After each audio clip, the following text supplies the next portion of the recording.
for joining us on the Right of Way Report, a podcast by Pykoff OTA. You can join us here every Monday morning at 10 a.m., where we will bring you updates on legislation, litigation, and landowner information.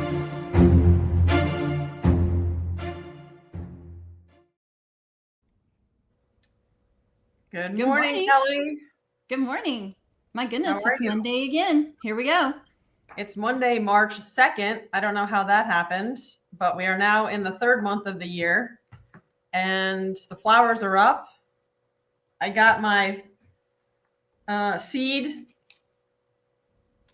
catalog. Nice. So it's gardening season almost. And we're still in the legislative full swing, and we had the Liberty Conference, and we have the notice of intent to sue the OTA over the Canadian River crossing, and we have so many things to talk about today. So I hope everyone's ready to give it one last push for the committees up at the legislature, because this is the last week to get our bills heard. It's been an amazing session so far. You guys have been killing it up at the Capitol. I'm just thrilled. I mean, we had good success the first year in 2022 right out of the gate, and it's just gotten better and better every session. So our group we're doing a good job. Yeah, I have on my list, I have 46 bills that had something to do with the Oklahoma Turnpike Authority or eminent domain that were up at the Capitol. And right now we have, let's see, I started on number 3. So 3, we have 12 theoretically still alive, although we'll talk about what happened in the Senate as we move on. So you got to start with a lot of bills to get just a couple over the finish line, hopefully. So I guess we'll start there. We can start with what we need to do. We have 3 different committees we're focused on in the House: the A&B Committee, the Judiciary and Public Safety Committee, and the Commerce and Economic Development Committee. And we have done a significant amount of horse trading to get these bills from version 1 to version 6 in some cases. And I don't know if any of you watching have ever been up to the legislature, but you rarely get what you want the first time around. And so we've been really good the last 4 years about learning how to write our bills in the strongest way possible, and then being willing to negotiate down to what we can feel like we can get heard. And we don't often agree with the reasoning why. It's often politically motivated, and they're funded by certain people that are opposed to our bills. But we try to get the best possible bill we can at the end. And I think at least one of them that I know for certain is being heard in the second committee on the fact that the condemning agencies will now be required, if this bill passes, to prove that they need your land for eminent domain. So before, the eminent domain could be your house could be taken through eminent domain by just the agency passing a resolution saying, hey, we want your land. And then they sign it and then they come get it. But we don't think that's right. And so we want all condemning agencies to have to go to a court and prove that they need your land for their project. And it changes it shifts the power from the condemning agency to the landowner, because right now the landowner has to take the condemning agency to court and prove that it's not public use.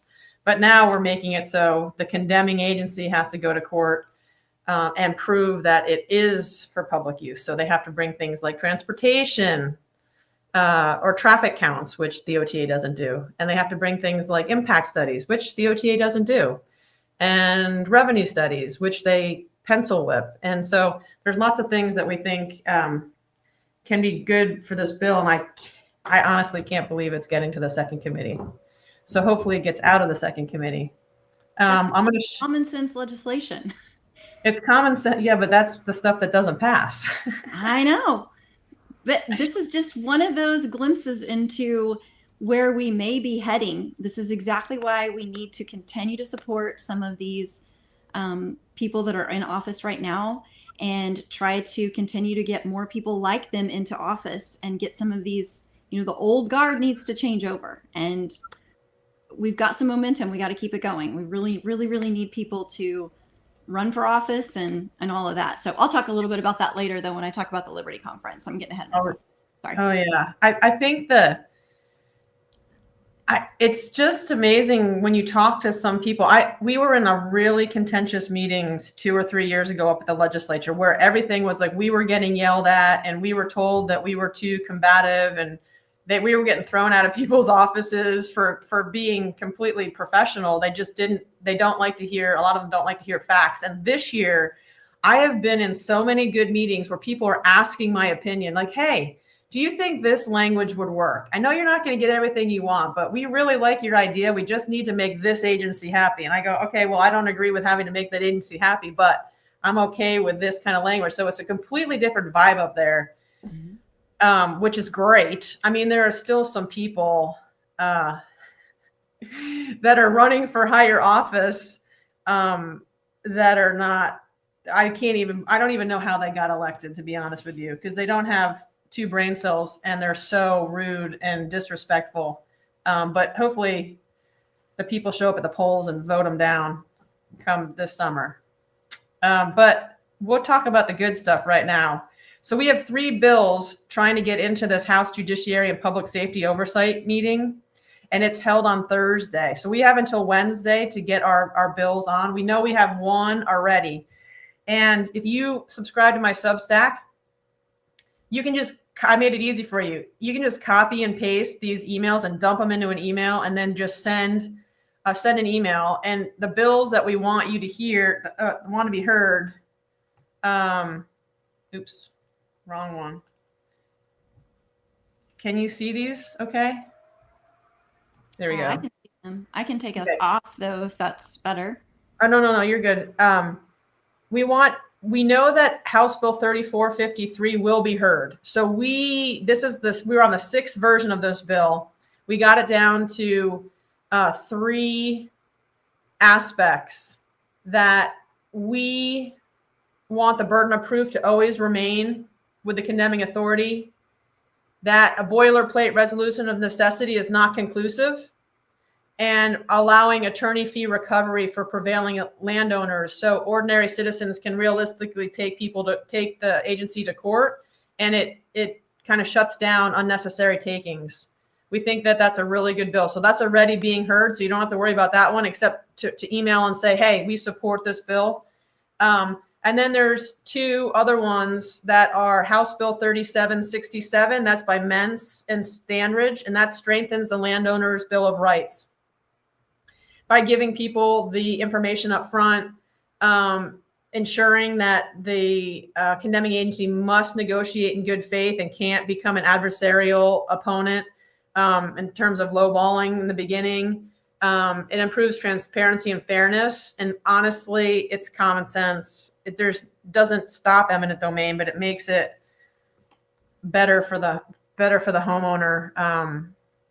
And then the other one that is House Bill 3968. This particular bill, this topic, has been run in the legislature for as long as I've been up there. So every year people try to put in the state Supreme Court case from 2006 that says you cannot use economic development for eminent domain. And it defines public use instead of public necessity.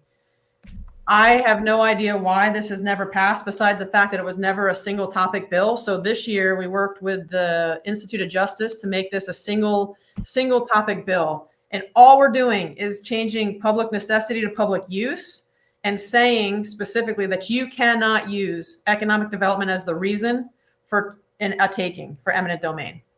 So, I mean, seriously, this should be like an election question. Like, if you do not support this bill, I cannot vote for you, because The Supreme Court already ruled on this in 2006. It's in case law. It's in the Supreme Court opinion. We just haven't codified it. And so we need to get this into our state statutes, even though we could argue that, you know, we have one of the largest constitutions and longest state statutes in the country, and we have no enforcement. But we can be optimistic that someday we will elect an attorney general and a governor that will uphold the rule of law, and maybe the judiciary too, because we'll talk about what we can do with the judiciary in a second. We just found that out from our Liberty Conference friends. So anyway, write to judiciary and tell them we want to hear House Bill 3968, House Bill 3967, and you want to support House Bill 3453 because that's already on the agenda. Okay, and then we're going to forget about the Senate because the Senate is a real mess this year. Not going to lie to you. It's a real mess. Let's see. We're going to go up to, here we go. House Commerce and Economic Development Oversight. So we have one bill here, and that bill is the sunset. So we have asked Representative Sterling, who's amazing. He's a representative from just south of Norman. He has been running a sunset bill for 4 years, and we finally figured out that you can't strike out a ton of language or legislators freak out. So we worked away how to sunset the 17 dormant location authorizations that the Oklahoma Turnpike Authority has in statute, and they agree with us. They actually have it in writing that they agree with us that they need to go. And yet we still have to beg on our knees to get these bills heard. So write to the Commerce and Economic Development Committee and ask them to hear House Bill 3757. It's really important. I have language in my Substack if you don't want to figure out what to say yourself. What it does is it does not eliminate any existing turnpike, halt active projects, or impair bond obligation. It simply provides that if a legislatively authorized turnpike does not commence physical construction within 7 years and open within 10 years, then the authorization automatically lapses and must return to the legislature for renewed approval. So this is important, right? Because there's authorizations in there from the 60s that haven't been built. And it's silly that we have these authorizations in law that will never be built and just hang out there. So we need to rein them in, and eventually we're working on the statute to get the Oklahoma Turnpike Authority to define them, because we have term limits, unfortunately, in Oklahoma, and people forget. And the legislature that approved an authorization in '93 is not the same legislature right now. And so when we go to the state Supreme Court to argue, no one can ever remember what they did. And so that's why Pike Off OTA exists, to log all that historical knowledge. But we want to clean up the statutes, and this is a great bill to do so. So that's the second one. We have one more committee, and that's the A&B committee, Appropriations and Budget Committee. This is huge. This is a huge committee. There's like 20, I don't know, it's like almost the whole house in that one committee. The chairman is difficult. It is not super friendly with people that don't have a lot of money. We have a big voice, but not a lot of money. But the vice chair I met with the vice chair the other day, and he's great. So contact the House A&B committee and tell them you want to hear two great bills. House Bill 1188. This is Kate's bill. She's one of our great volunteers, and she wrote this bill. It protects abutting landowners from damages. And anybody what it says is anyone that within 1,000 feet that has a habitable house, a structure, can be compensated for the damages because of the loss of your dark skies and your quiet. And so all those things that happen when you have a turnpike that comes within 1,000 feet of you. That's a great bill. It's already been passed through one committee. It just needs to go to this final committee before it goes to the floor. And then House Bill 3758. This is the Just Compensation Enhancement Bill. Several other states do this already. And I'm telling you that we had a meeting with some of the representatives in this committee the other day, and we horse traded again, and we got this one down to where people were walking out of the room saying, this is a great bill. So we need to make sure that this gets heard in the committee. And what it does is it updates Oklahoma's definition of just compensation to reflect modern eminent domain standards already adopted in many other states. It ensures that when property is taken for a revenue generating infrastructure, and this is new, we wanted it to be a broad eminent domain reform, but we horse traded to get it down just to a state agency who builds revenue generating infrastructure. So that's not ODOT, that's just OTA. So we eliminated the Oklahoma Department of Transportation. We eliminated municipal concerns, and we are focused just on revenue generating infrastructure. That landowners are made whole by establishing an enhanced compensation greater of 150% of fair market value or the cost of a comparable replacement property using a replacement-based standard, so displaced owners can remain in their community. We really think these are important, and the House is doing a great job actually listening to us, meeting with us, wanting to talk to us. So please contact those three committees, A and B, Judiciary, and Commerce and Economic Development. And if you need more detail, check out my Substack. I'll put the Substack link in the comments for you. Before we switch topics, though, I want to talk to you a little bit about the Senate, because we got a text today that said that none of our bills in the Senate will be heard. That's their job. I don't know. Like, they go there, we elect them, and they're supposed to listen to the constituents and do what we want. But I don't know. That's not how it works. So we got a text message that said that the Senate Judiciary Chairman Brent Howard is not going to hear any eminent domain related bills. None, like not just ours, but like no other bills. And there's a couple more than what we wrote. And the reason he said was because we got sent this link. So I don't know if you can see that. The Petroleum Alliance blames the legislature for loss of Expand Energy and Devon Energy headquarters. So they won't hear our eminent domain bills because they're mad that the petroleum industry left and went to Houston. So I don't know if I should put this link in the chat too.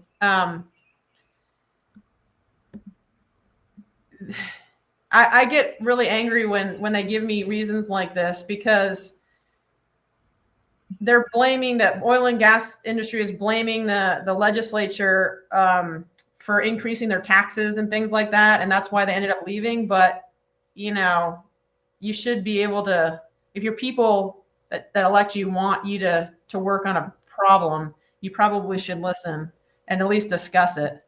And one of the quotes was, "No state wants to admit it has lost a defining legacy business to a rival, but these departures serve as a wake-up call for lawmakers. The seeds of these headquarters decisions were planted by the Oklahoma legislature a decade ago." So anyway, I'll put it in the comments. You can read it if you want to, and just know that that's why that there's no eminent domain reform bills being heard in the Senate at all. And if you'll notice, we had 0 bills heard in transportation in the Senate.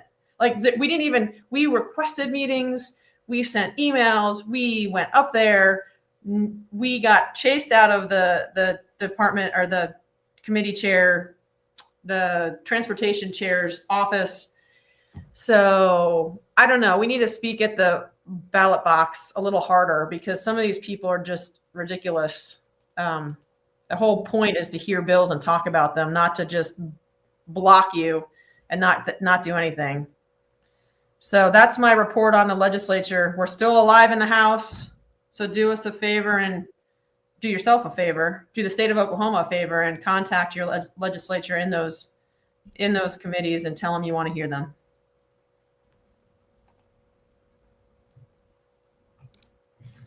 So Kelly, do you want to talk about the Liberty Conference that we went to this past weekend? Because I was only able to go on Thursday night, But it was amazing. They had an amazing lineup of speakers. They showed our documentary on Friday night, and I can't wait to hear about all it was talked about. And we already have a contact with that State Lens program. For people that don't know, we'll talk about that maybe in a later podcast, but there's a grassroots effort to track bills and talk about bills within nonprofits. And we're going to sign up for that State Lens system that Keith sent me. And so I'm excited about that. Yeah, so the Liberty Conference, this was the first year that it has been held, and we hope that they will absolutely do this again. Our dear friend Jenny White with the Rope Report, I'm sure some of you have seen. Whitney and I have, and Amy has gone on, and Tassie even has gone on Jenny's podcast. But she put together this conference for basically for grassroots organizations to come together, because we've all been fighting our fight in our corner of the world. But at the root of all of our grassroots efforts is property rights and liberty. So that's why she named it the Liberty Conference.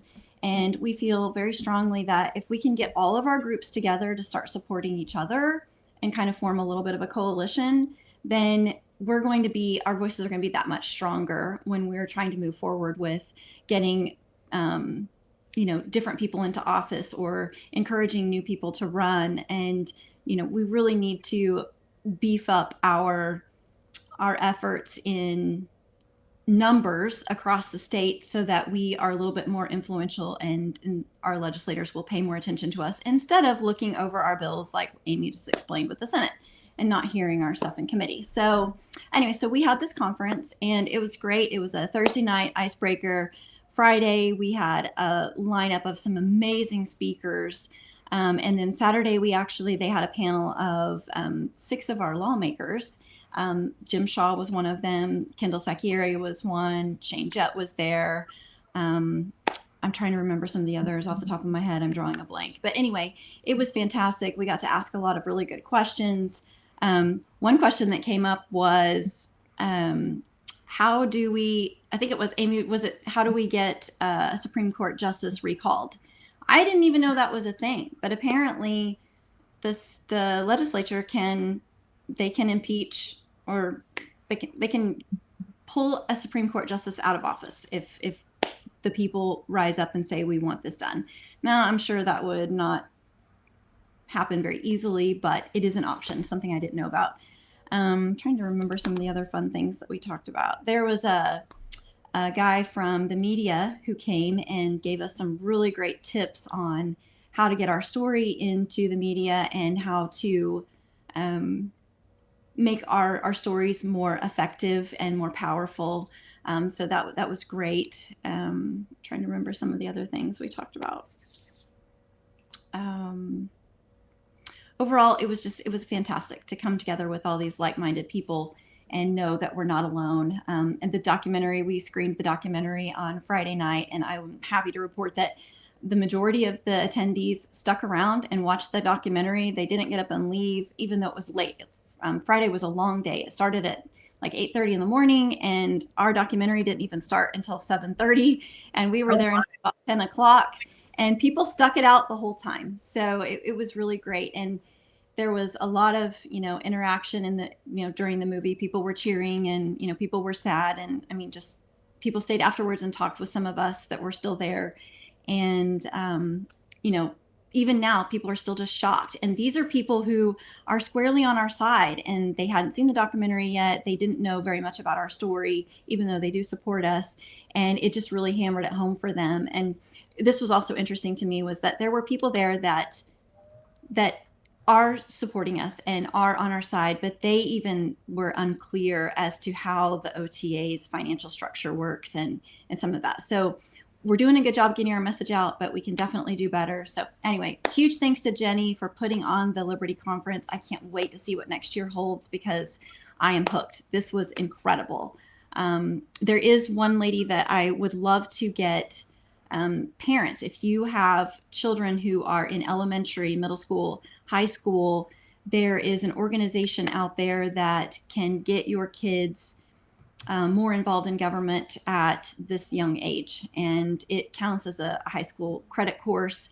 But they start as young as 8 years old. I think they can be introduced to this, and it was absolutely phenomenal.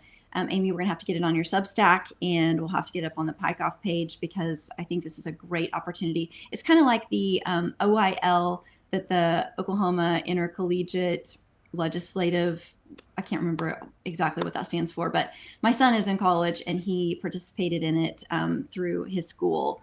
And it's basically where the kids go up to the Capitol for a week and they write bills, they get them heard, all these kinds of things. And so this is an opportunity for high school kids to do that. And I think this is where it starts. It starts with our youth.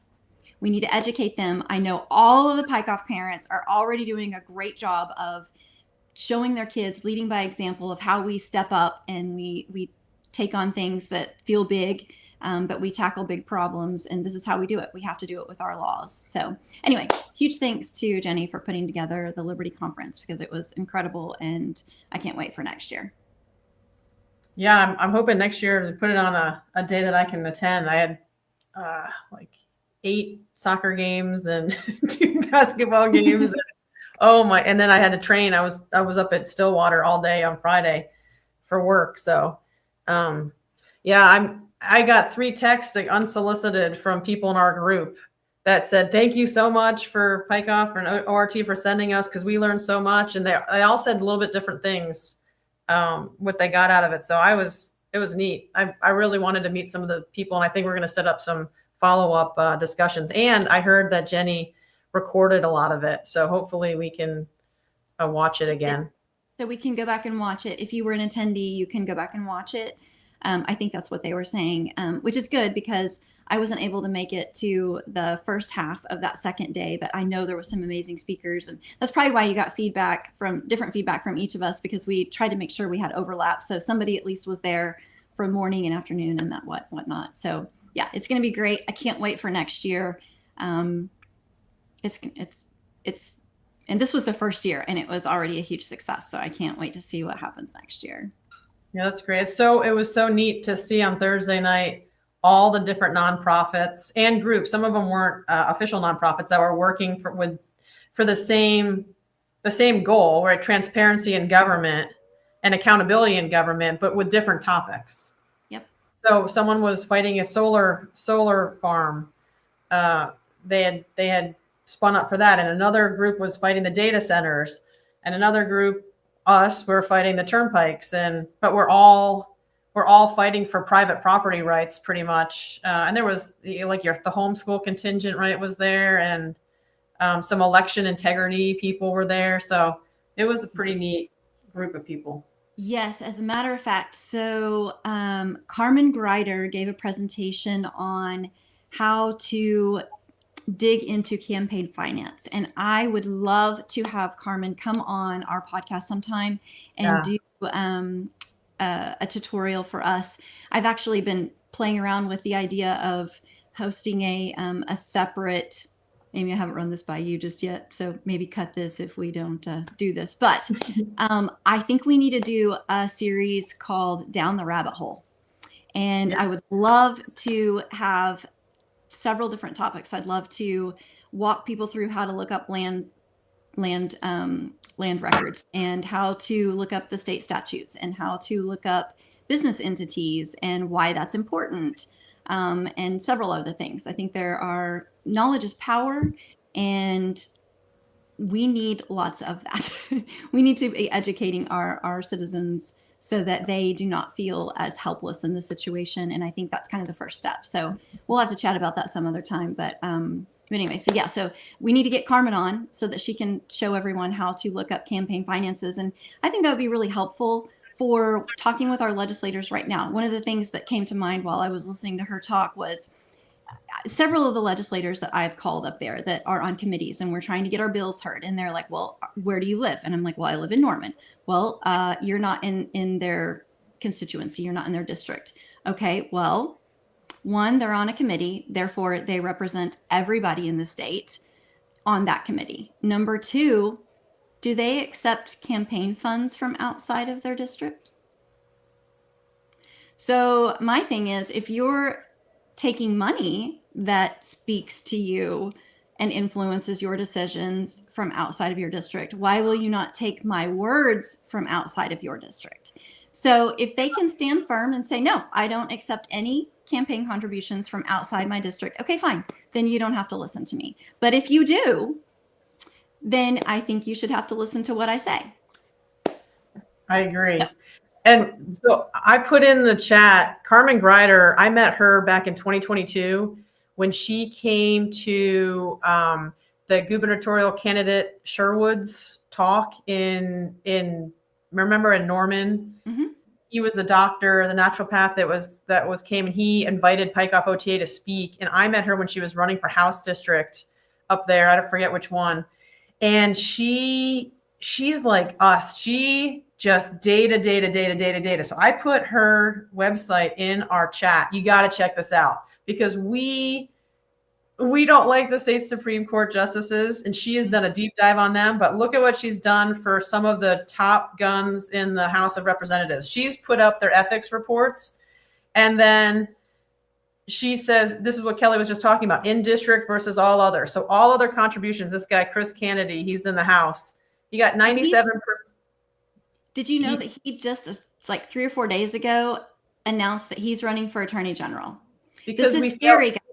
Yeah, we fail upwards. This is what happens at the university too. You fail upwards into administration. You fail upwards. You just have to be evil enough to get into the upper echelon of our state. Yeah. So this guy has only 3% donations from in-district individuals. So there's an interesting take on this. I was talking with another legislator after the Liberty Conference was over. That was another reason you should go. Next year when this comes up, I'm telling you, you need to go. It gives you an opportunity to talk with some of these lawmakers one-on-one in a time, in a way that you wouldn't get to any other way because they know, anyway, you should do it. But I was speaking with one of them afterwards, and I mentioned that candidate is running for Attorney General. And this person's take on that was that they have collected all of this cash. They're terming out. And when they term out, if they don't run for another office, then maybe that money just goes poof, goes away. I don't know what they have to do with it. But if they run for another office, even if they don't intend to win it, that allows them to donate that money to other candidates. So pull that back up. How many millions of dollars? It's over $1 million he has now. Oh, yeah. Hold on a second. I'll pull back up. So think about this. If candidate is not actually running to win Attorney General, because he's probably not going to, but let's just say for a minute that he's not, okay, that he knows he's not going to win, but he has this $1 million. Now, you're only allowed to donate a certain amount to any individual candidate. But what if there's a candidate that's running that's not really running, if you know what I mean? And so if you are dark money, or I guess it's not even dark money, but let's say I wanted to donate to this guy. I could donate to this guy, and I could donate to the guy that I really want to win. And that could be any office. It could be a House of Representatives. It could be Senate. It could be whatever. If I donate to both, he's going to take my money and he's going to give it to another person that I may have already given money to, knowing that he's not going to win. Does that make sense? Like, it's just another way for them to funnel money into the people they support. So if you're thinking about supporting some of these people who are terming out, I would just encourage you to take a look at what are their real political aspirations. What might they do with this money if you donate it to them? I don't know for sure that that's what candidate's going to do. I have no idea. That was just speculation from one lawmaker that I talked with, and I thought, oh, that's an interesting, I never really thought about that. I had no idea politics worked that way. So this is Kyle Hilbert's. He's a Speaker of the House. He's real young, and he has 91% from out of district. He's got $640,000. And let's see the partial list of all the. And she has a spreadsheet, Kelly. I know. She has a spreadsheet with all the people that have funded them. Okay, Phillips 66, Chickasaw Nation, AT&T Oklahoma, Bankers Public Affairs Committee, the Political Action Committee, Centers for Political Action Committee, Center for Legislative Excellence. So there's all these PACs that have funded. She has it all right here. Marathon, Citizens for Justice. I don't even know who some of these are. Amy, what was the name? Oh, we know this one. Associated Builders and Contractors of Oklahoma PAC. And then look up AOGC. It's on there. We had her look that one up at the Liberty Conference. It's there. Yeah. Then what was the name of the PAC that, the lobbyist up there at the Capitol that lobbies for the AOGC, the president? I won't say names, but you know who I'm talking about. So what was that PAC that they put together along with one of our legislators or former legislators? Yeah, I know what you're talking about, but I can't remember. I can't remember the name of it either. But anyway, so those kinds of things. And I actually came across, this is even better.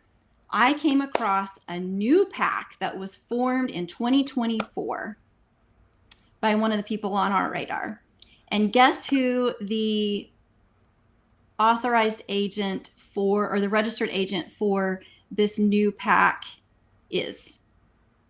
I don't know. None other than Canada. Oh. That's interesting, isn't it? Now, he's an attorney. So, I mean, that makes sense, I guess. He can be a registered agent for LLCs.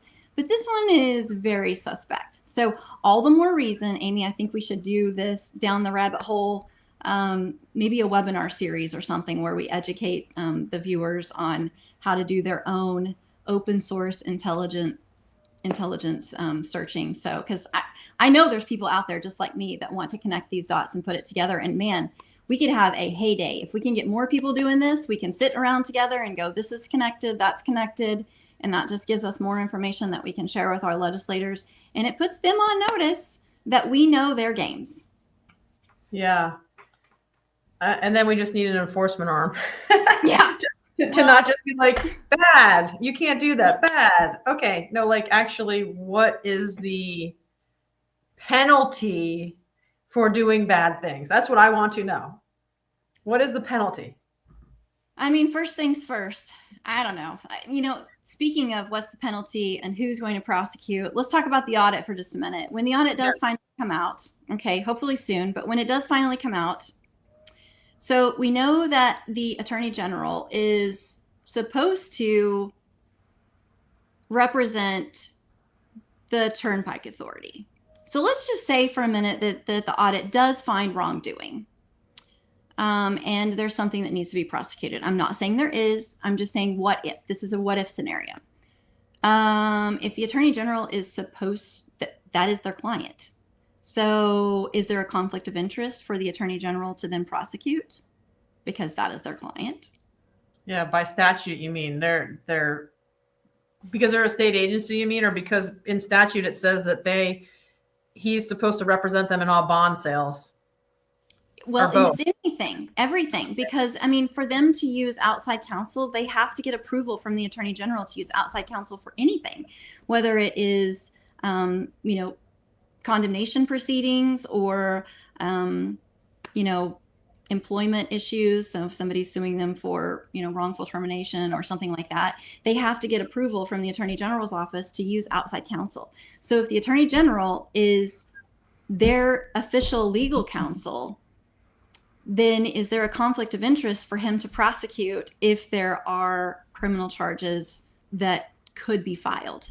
And so if that's the case, what happens? Does it get shifted down to the DA? Like, how does that work? I don't know. If anybody out there in our listening audience has any ideas, if you're an attorney and you know how this works and you could give us some clarity on that, I would love to know. How does that work? What do we do? Yeah, and all I know is that when we first got into this in 2022, we were searching for any information and we were Googling, anything to do with the Turnpike or whatever. And we came across a YouTube video with Tom Elmore and the former gubernatorial candidate from like the Tulsa area. Do you remember Gary Robinson or Richardson? Richardson. Mm-hmm. And he ran a couple times, I think in the 80s or 90s. And he said flat out, anyone that opposes the Oklahoma Turnpike Authority will never get elected. And you're like, wow. I mean, serious, that's like mafia statement, like they have that's a lot. That's a big statement to say that you can't oppose a way a state agency does business and still get yourself elected. Mm-hmm. That always stuck with me because it was a real short clip, and I should probably try to link it. It was in an old diner, and he was just giving a community talk, and he came out and said that when he was on the campaign trail, because he was the only governor candidate that had ever openly come out at that time and said he needed to reform the Oklahoma Turnpike Authority. But that was not a great thing for him to say, I guess, if he wanted to because he didn't get elected. Well, it's so true. I mean, because if you look at where the Turnpike Authority started, the Supreme Court justices that approved the enabling statutes and whatnot, some of them were later kicked off the Supreme Court because they were caught taking bribes.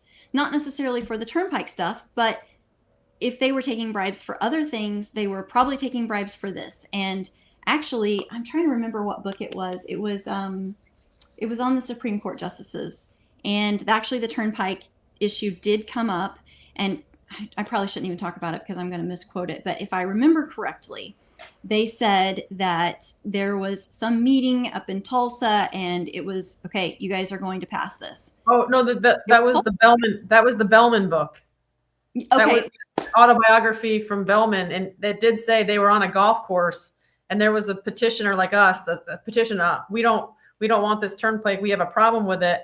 And Bellman or somebody called the state Supreme Court justices who were all having lunch at a golf course to come back in, and they just said, "Oh, forget it. We'll just waive it. We'll give you permission to get the bonds." Yep. Yeah. Okay. And then also in Bellman's book, he talks about how I'm pretty sure it was Bellman's book where he talks about how he was contacted right away by someone from the Turnpike Authority or Department of Transportation. And they basically were like, this is how this project works. Like, we give you money and you do what we want. I need to get it out and quote it. We should do a whole episode on that, Amy. We should do a whole episode on the history of the OTA and all the bribes they used to take and how because I guarantee you it hasn't changed. There's got to be remnants of it still in process right now. So I can remember Senator Jett saying, "Amy, you need to read this book. Here's the book." And he's like, "Henry Bellman spelled it out for you." And I was like, okay. Well, of course, I got so much stuff going on. I get 3 pages in, but you and Whitney had blown through it. You're like, go to page whatever and read. I go, oh man, this is serious stuff. I should screenshot some of that and put it on the website so that people can see it. It's insane. Next podcast, I'll bring the book on and I'll show you guys what it looks like, and we'll put it in the comments or something. But it's great. It's an interesting look behind the scenes. And then Cheryl found some documentation from back and forth from Bellman's office in the late 80s about how they wanted to use the turnpikes for economic development. And so, they started a whole committee. It's crazy, the history. And we're just like scratching the surface in those substacks of what we've uncovered about how they do business. And it's just, to be honest, it's fascinating for me. I hope it's fascinating for the people that read them about just the things that go on. Mm-hmm. Like, it's how you're supposed to run a state agency with the power of eminent domain. I mean, they have no oversight. They're a state agency with the power of eminent domain, but they don't have any oversight like other state agencies. So it's just crazy what they can do. Mm-hmm. It's crazy. But yeah, so up on the screen, you've got the original call for the audit, which was March 15th of 2023. So we are coming up on 3 years. Wow. And they called, Gettner Drummond called for this audit, the first one in history, because of concerns including, but are not limited to, improper transfers between the OTA and the Department of Transportation, improper contracting and purchasing practices, and inadequate internal financial controls. Kelly, I don't even know what I'm going to do. I don't know what I'm going to do if the audit comes out and doesn't give enough detail to have indictments happen. I'm going to feel like I did, I think, when the state Supreme Court decision came out. But I'm going to be optimistic. I'm going to be optimistic too. There's no telling what it's going to say. Anything we're saying right now is pure speculation. We have no inside knowledge about what's happening. I just want it to be as strong as possible. I do too, but what I keep coming back to is that this was an investigative audit. This was not for the auditor's office, as I understand it anyways, is they're supposed to be looking at what they're doing wrong. And so every single bit of information in this audit is going to be what they're doing wrong. So if we look at it from that perspective, it is going to 100% validate us. The entire thing is going to validate something we have been saying. Now, whether it's going to validate all of the things we have been saying, that's another story. They've been in business for how many decades, though? There's no way. 3 years is not long enough. For anybody who's in the social work field, mental health, you know that however long, we have a saying, however long it took to, the bad situation took to get a person to this stage of the problems they're experiencing, it's going to take exactly that long or longer to rehabilitate them and get them out of it. So when you look at how long the OTA has been doing bad business, I think it's going to take that long or longer possibly to uncover it all and to repair it all. I think it's a good analogy. So we're looking at what, 50, 60, 70 years, something. I don't know. So not in probably my lifetime or yours. We'll still be alive. We're gonna be the youthful 100-year-olds. I hope so. But my takeaway from this is, or I hope everybody else's takeaway from this is, and maybe I'm just being overly optimistic because that's just who I am, but there's not going to be anything in that audit report that says the OTA is doing this well. It's not going to be like the loft report where the loft was like, we're doing this good and they're doing this bad and they could do this better. It's going to be, this is wrong. This is how they could do it better. And I hope that there is a heavy amount of ideas for the legislature on how to resolve this. And I think that is going to be hugely in our favor when we have a document that was put together by the state auditor that says, legislature, you need to do this to fix this problem. Because what we keep hearing over and over again from many, many sources is that it's not illegal, it's unethical because our laws don't have enough teeth. And if I hear one more person say, it's unethical, it's not illegal, I might scream. We have to fix that. What's the point in having laws if they don't take action? Amen. That's why I say don't even, one of our bills, well, it wasn't one of our bills, it was another one, but I said, don't even run this bill because if they don't do it, there's no teeth. So who cares? Like, stop putting more paper in the mill when there's nothing that you can do if they don't do it. Like, so they don't hold an open meeting. Okay, what? Slap on the wrist. No, that's not good enough. It has to be something that the citizens don't have to pay to hold the government accountable. Agreed. So, and you know what? Not even just with the Turnpike Authority and proving necessity and all that kind of stuff. It goes even further. And some of my research just over the weekend was on land records. And I actually came across someone who purchased land in Oklahoma that is not a U.S. citizen. And the only reason I know that is because I found that information on the Supreme Court website, or not the Supreme Court, but the OSCN website, the Court Network site. So someone is saying that this person is not a U.S. citizen. And they had no problem signing the affidavit that goes along with signing your warranty deed papers, accepting this land as yours. And he openly states that he is a U.S. citizen and therefore he can purchase land in Oklahoma. But guess what? Who's going to prosecute that? Who catches it? He knew that it was fine for him to just sign the affidavit knowing that he's lying, because the only way it's ever going to be found out is if some random stay-at-home mom happens to catch it and then decides to turn it in, which I'm not going to because it will lead to nothing and it doesn't help our cause at all. It was just a random thing I came across, but it's just one more validation that our laws are worthless. A lot of them are worthless. Unless you're a state agency, they're not really there to protect us. They're actually there to protect our government. It's ridiculous. I know I had to fight, and we'll take just one little story, and then we'll go on to the notice of intent to sue. But we had the really good language, the public use. You cannot use eminent domain. You cannot use economic development to justify eminent domain, right? Mm-hmm. So this agency, they still didn't say who it was.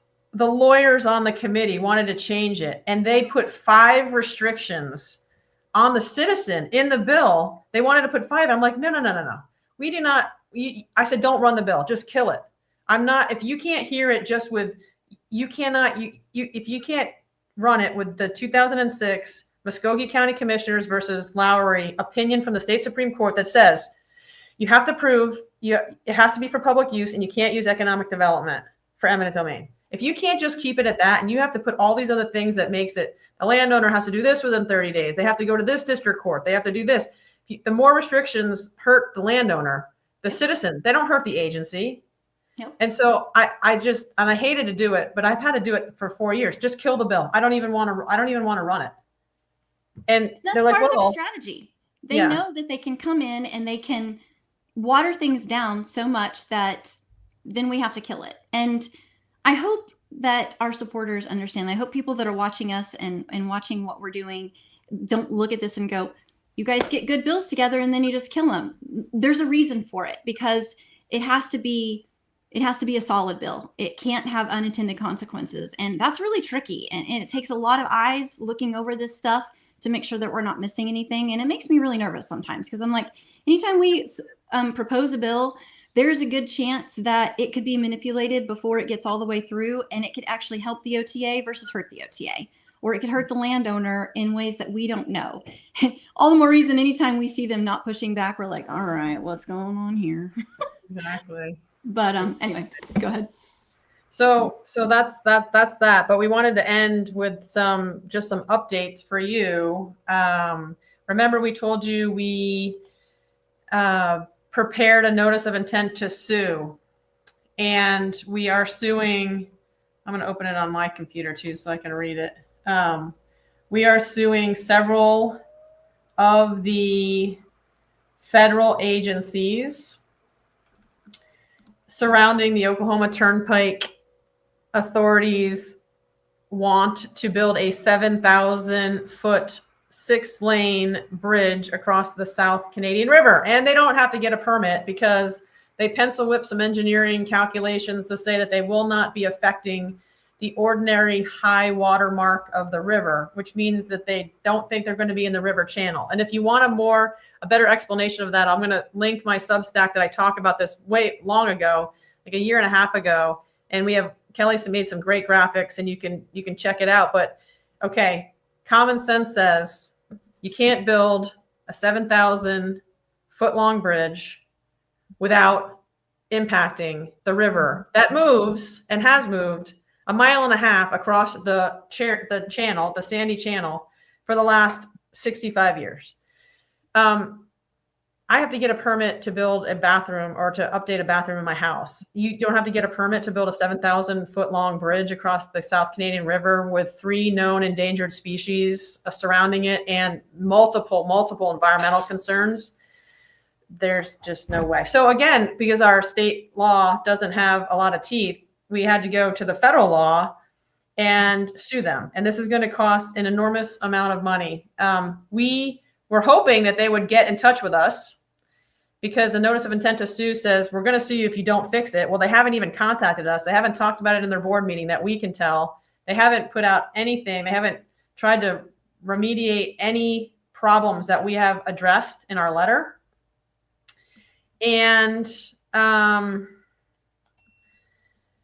so that means that our litigation is most likely going to happen. And that is on March 23rd. And I don't know if anyone's familiar, but a federal lawsuit is exceptionally expensive. And so we need help from the community to figure out great fundraising ideas. We have our 3 events that we do well on, but you know, when you're bringing in $5,000, $10,000 in 3 events, that's not going to cover even a quarter, an eighth of what a federal lawsuit's gonna cost. So we would really like to have some maybe event planners contact us, or fundraising people that know how to do this either online or in person. And we need to really step up our game, because we've got two big lawsuits coming, this one and another one.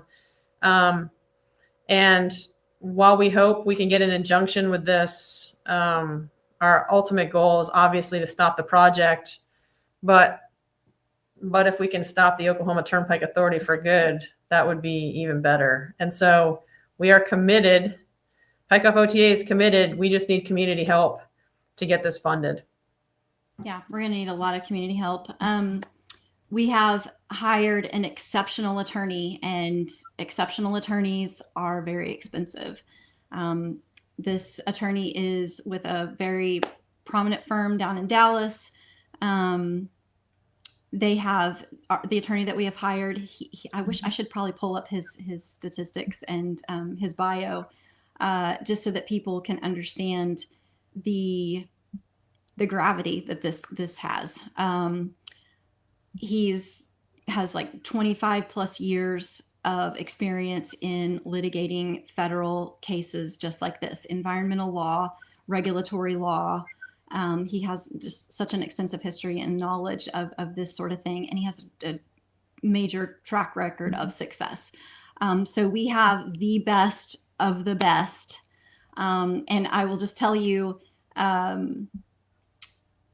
I feel like he feels pretty strongly about this case, and otherwise he wouldn't have taken it. I think it's a personal thing for him too. He sees that there's been this wrongdoing. I can't speak for him, obviously, but the fact that we were able to get the attention of this caliber of an attorney speaks volumes for the case that I personally feel like we have. Now, maybe I'm wrong. Maybe I'm just reading more into it, but I really feel like this is worth our attention. It's worth us pursuing.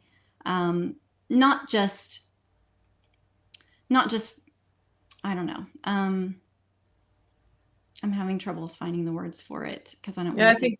Yeah, it's worth pursuing because it's the right thing to do. I mean, you have to hold, if the state government is not, and our elected officials are not going to hold a state agency with the power of eminent domain responsible for what they do, then it is up to the citizens to take back that government and to tell them, look, we have laws. You have to show intellectually honest engineering calculations. You have to mitigate the nonsense you're going to drop into that river. You have to take care of the endangered species. Why even have a U.S. Fish and Wildlife Department, or a U.S. Army Corps of Engineers, or a Federal Highway Department, or an Oklahoma Department of Environmental Quality, or a United States Environmental Protection Agency if we're not going to follow any of the laws? So it is the right thing to do. It will make the Oklahoma Turnpike Authority stop their project. They've told people in their January Association of General Contractors meeting from the OTA's mouth that they are moving as fast as they can because they know that we're going to try to stop them. So they are buying right of way before they have the final 60% plans and 90% plans done. They are buying everything. They're knocking things down. They've already been raising everything out in Newcastle and New Walla. They're trying to go as fast as they can. So even if we stop them, they can argue to the courts, look, we already have all of it done. We're going to keep going. And so it is just imperative that we come out flying on March 23rd and get a judge that's going to read the law like you're supposed to read it and not give agency deference. And, well, we just want you to know that we're not willing to stake our time and money against something that we don't think we can win, but we need help funding it. So that's what I think. If you have any ideas of how we can fund, that would be, if you have like fundraising ideas, that we could definitely use the help, because I guess what I'm trying to say is we have a really good case. And like Amy said, that this goes back to why we're trying to change the laws, is that the onus always falls on the citizen to take legal action through the court system to hold the government agencies accountable to the laws that we, the people, have put in place over time. And so that is us. This is what we are doing. This is us doing just that. It's us collectively pooling our resources so that we can hold the government accountable to the laws that we feel they are supposed to follow. And if I understand it correctly, the Army Corps of Engineer is the head agency, federal agency that is supposed to administer this project. So all the consultations that the OTA and their consultants are supposed to consult with before they do this project would be U.S. Fish and Wildlife, the EPA, several others, okay?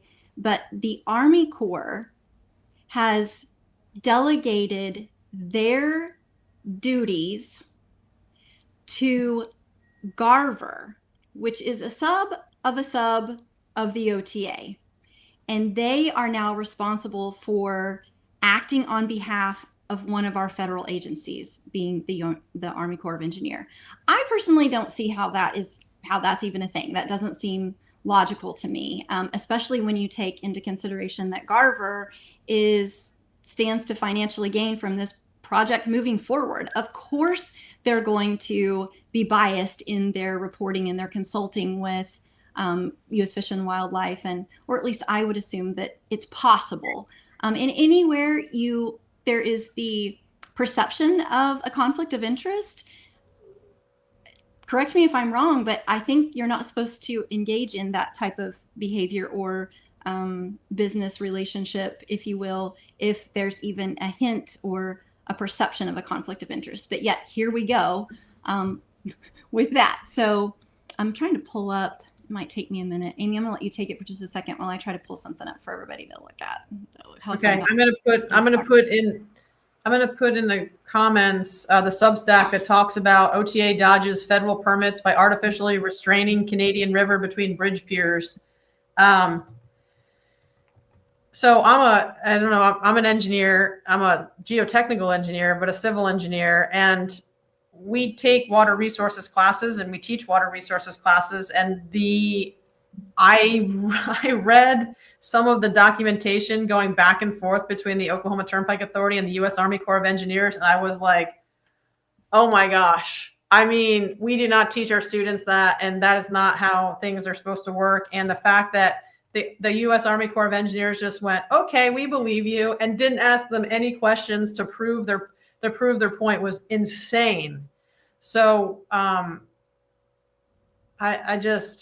really wish that it wasn't all on the citizens to do this, but here we are.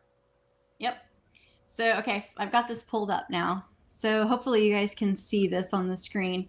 This is an agenda from a meeting between the OTA and Garver, who is the OTA's environmental consultant. They're doing all the environmental consulting. So they had this Zoom call essentially with the Tulsa District, U.S. Army Corps of Engineers.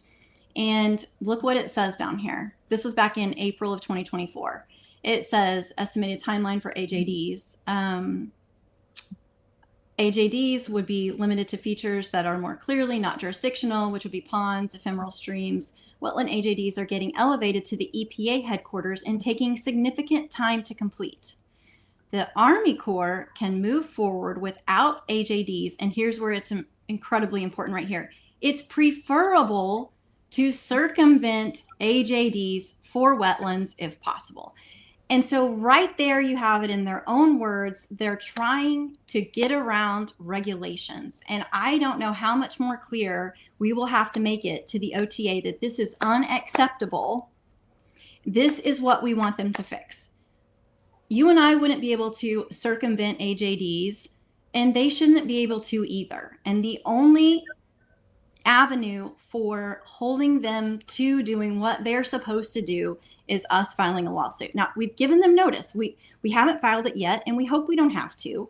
We're telling them, we just want you to do what you're supposed to do. So hopefully we don't have to.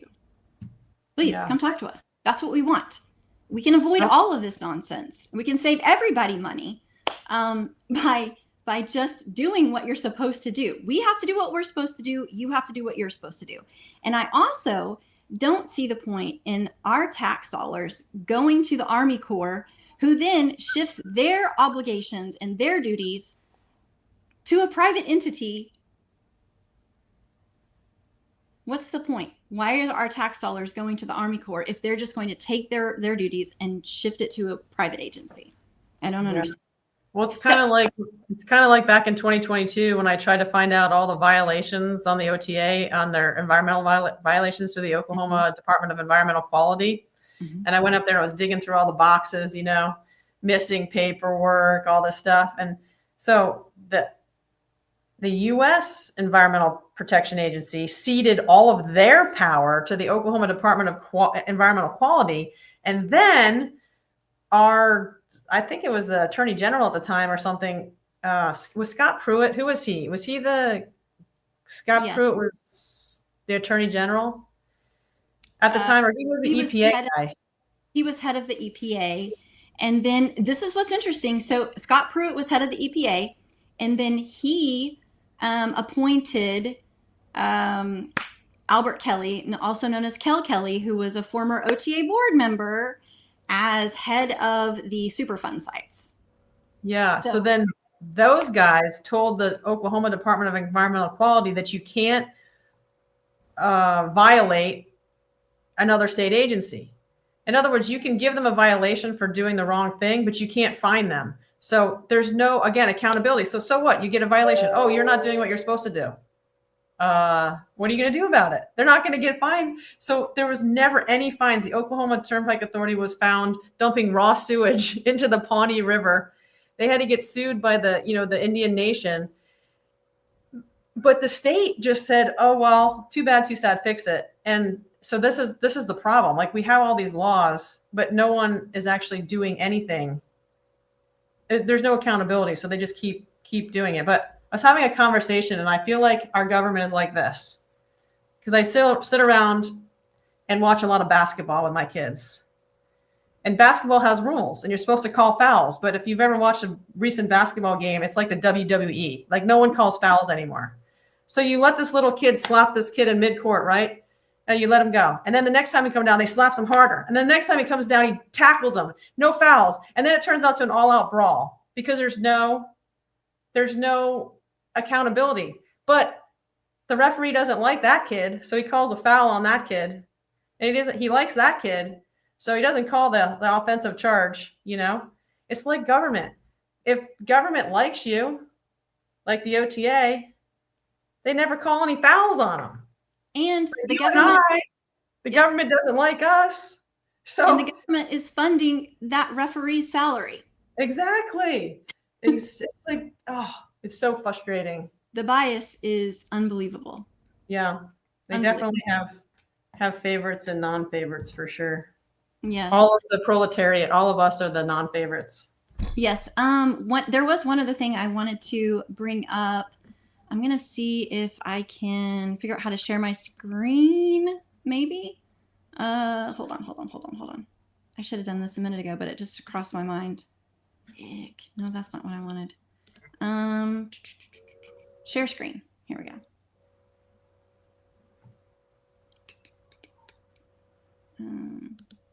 So I put in the comments my Substack for the Canadian River if you want to read a little bit more about that, and also to email us at admin@pikeoffota.com if you have any ideas for fundraising. We're all ears. And we also could use an event share. If you're into that, let me know. Okay, let's see. I'm trying to make sure I get the right screen. Can I help? The right screen. Nope, you're sharing your entire screen. Not what I meant to do. Hold on. Stop sharing screen. All right, how do I do this? Oh, I need to put this on a different thing. Okay, I think I got it now. Hold on.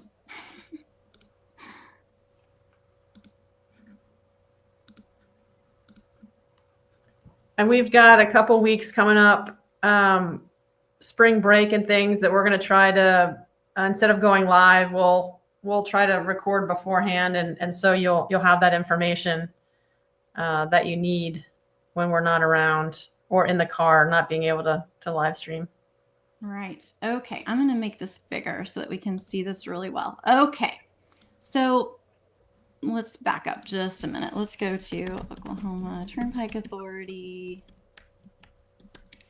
So if you guys want to know how to do this, everyone needs to know this. So you're going to go to the oklahoma.gov/OTA, go to OTA, authority meetings, and then you're going to go over here to the agenda.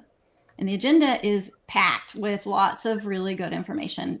This is why I'm bringing this up. Tomorrow is the March OTA board meeting. I would encourage anybody and everybody who has an hour out of their day tomorrow that can possibly attend, you should go.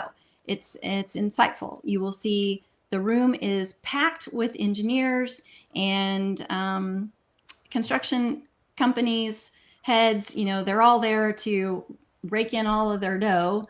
But some interesting piece of this agenda is included in the agenda is the payment register. And so I just wanted to draw to everyone's attention really fast.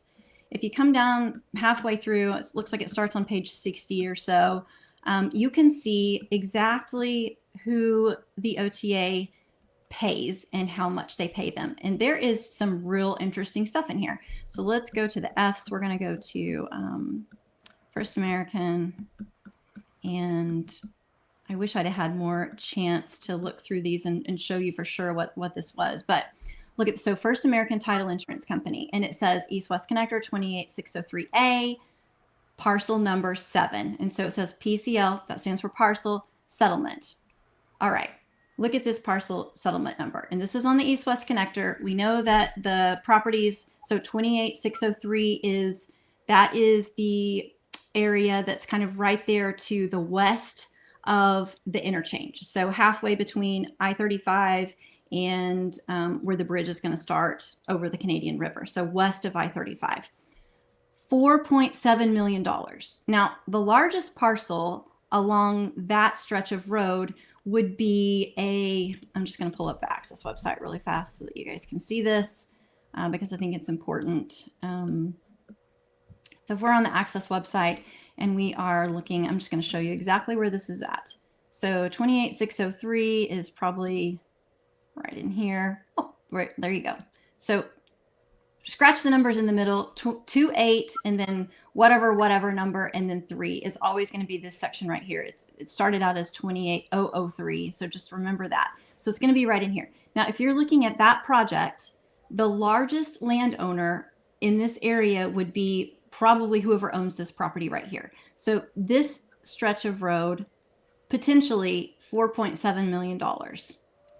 But I don't think they own all of that. I think this is actually, this I know for sure is one property owner, and this might be one other one. And then this was actually divided up into 2 different property owners.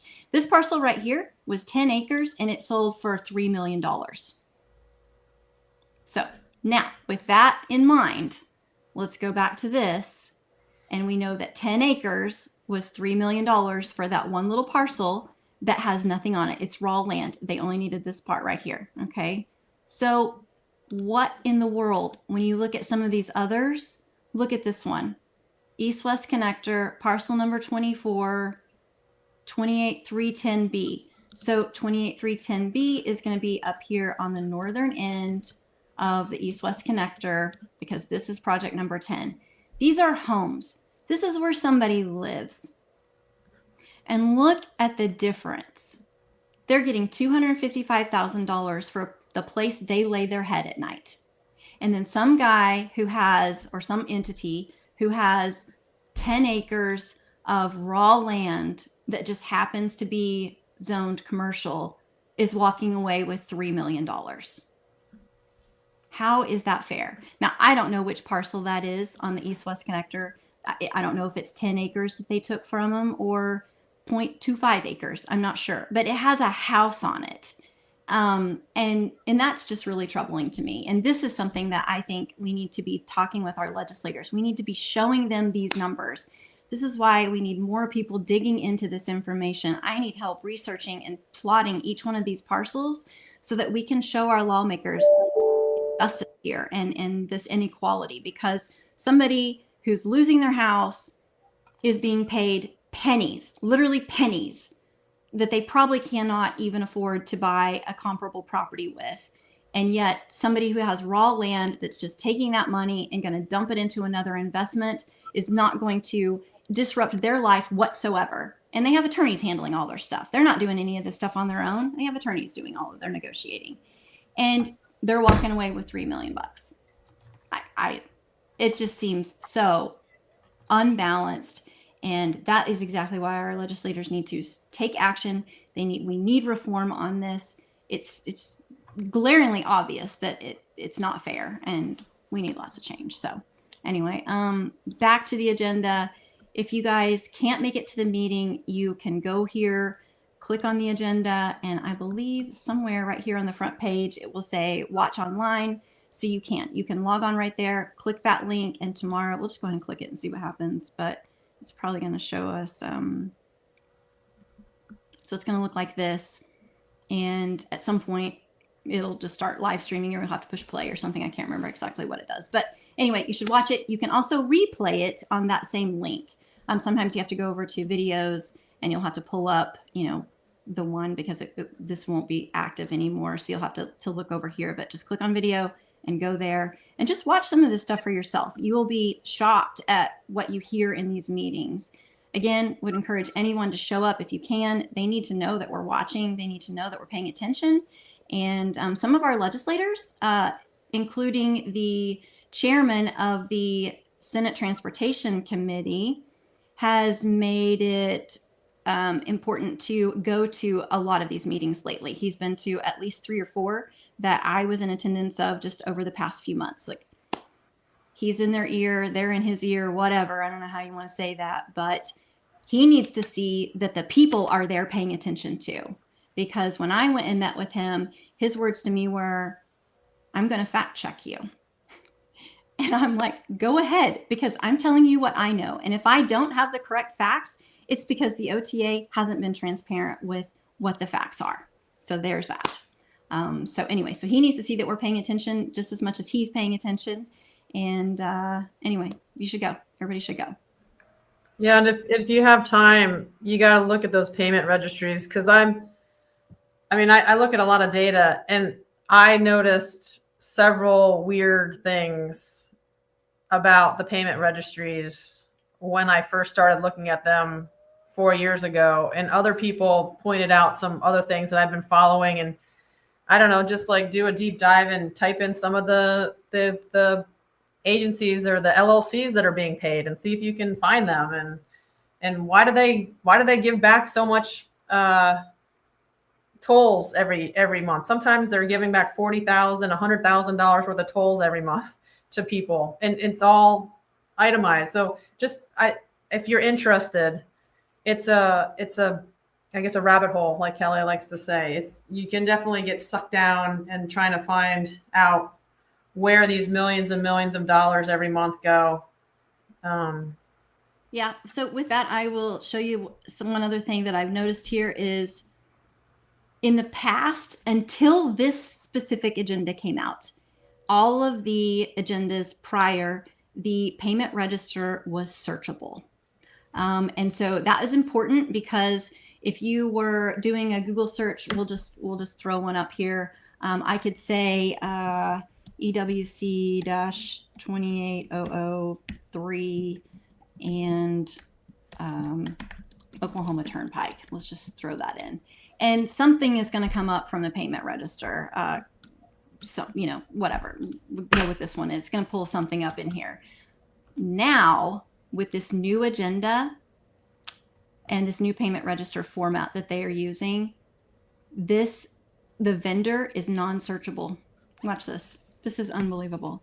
I can put in, well, maybe it's not working. First American title. You can't search it now? Nope, you can't search it. You can search the other parts. Like I could put in TJ for JE or whatever. And oh, maybe that won't even come up. What was something else I could have searched under that? Hold on, let me find it again. Oh, I'm too far down. It's not going to be searchable. Therefore, it's not going to come up in searches later on either. So let's look up Pike Pass, for example. Let's try that. And we'll just flip through all the different Pike Passes mentions. Oh, well, okay. So this part of it is, is searchable. But let's just put in Rush Springs because it's right there. We can see it. Oh my gosh, it is coming up now. Okay, never mind. This is good. This is real good. This was not working for me yesterday. You just had to be talking to us, and then it miraculously worked. Some of it doesn't work though, because look, okay, this is the exact thing that I looked up yesterday was Ryan Whaley. I looked up Whaley because that's one word that is never going to be anywhere else in the agenda. Probably it's only going to be under the payment register. That is so Ryan Whaley Attorneys is who the Turnpike Authority works with for what looks like they're using for the Easley case up in Tulsa, which is contesting the Will Rogers, I believe. So I put in Whaley. It says right there, Whaley. So you would think that it would hit on that, but we're getting nothing. We're getting a red box. So that's concerning. We're not getting a hit on Ryan either. What about? I just searched for Poe and Associates and I didn't get a hit. Yeah. So some things are coming up and some things aren't. So in the spirit of transparency, we're taking a step backwards. Now, I don't know what we do about this. Maybe that's something we need to bring to the auditor's attention, that they need to reformat this this payment registry so that the information is searchable. That's baloney. We should be able to do a simple search and things come up. Is it intentional? Maybe not. But there are so many things that are intentional that it's hard to write it off as anything but. So there you go. Look at all you learned today. Way more than anybody wanted, I'm sure. Well, I think we're about an hour 20, so we probably should say goodbye for this week.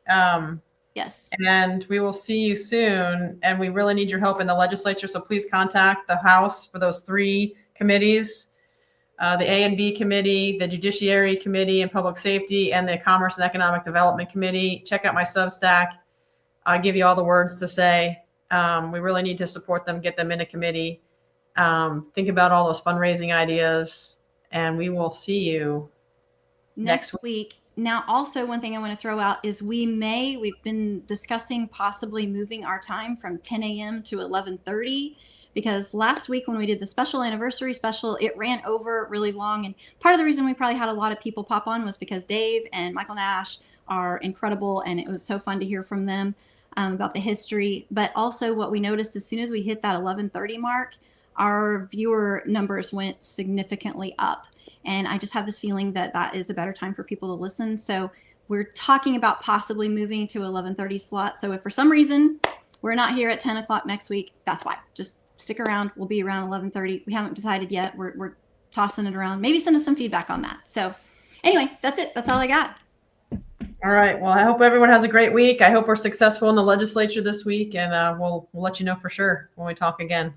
All right. Bye, guys. Have a great week. Bye.